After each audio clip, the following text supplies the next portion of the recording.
The Justice Minister Andrew Little will announce tomorrow what form the cannabis referendum will take at the election next year. The Prime Minister wouldn't answer questions about the referendum at her post-cabinet media conference, instead leaving it to Mr Little to announce the detail, including how binding the referendum will be.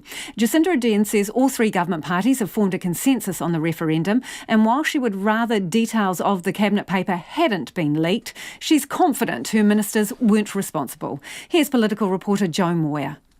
The opposition got one up on the government yesterday after National's drug reform spokesperson Paula Bennett was leaked a cabinet paper discussing the four options for the cannabis referendum. Jacinda Ardern says she has reminded her ministers of her expectations around confidentiality and has asked them to pass on the message to staff and officials who also deal with the drafting of cabinet papers. She doesn't want to spend time on who might have leaked it.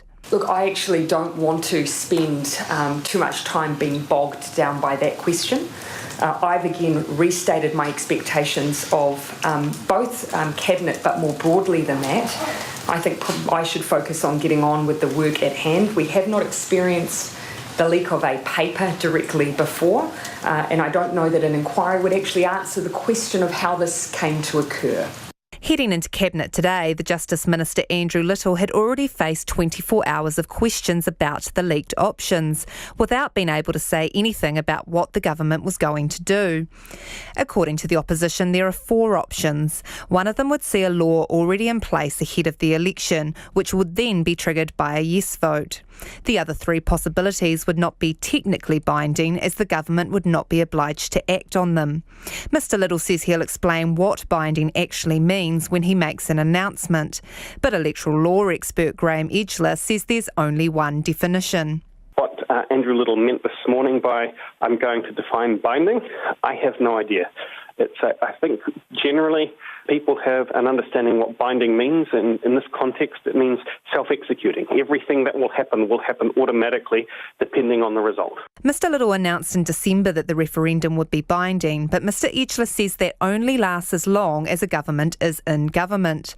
So will National commit to keeping legislation, if that's what the people vote for, if a National-led government returns to power? Simon Bridges says if a law was passed in Parliament subject to a referendum, then any political party would have to seriously entertain that and would, quote, be in a sense morally bound to do that.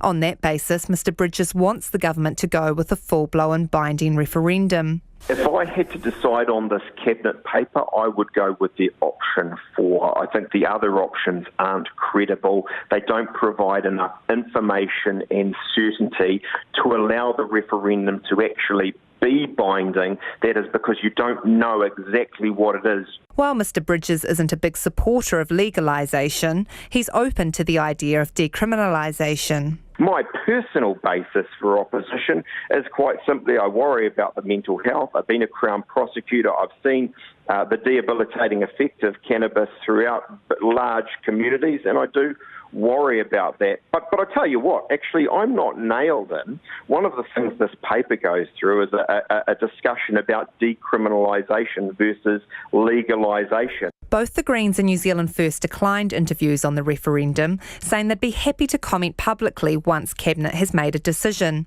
Those answers will all come tomorrow. From Parliament, for Checkpoint, Jo Moir.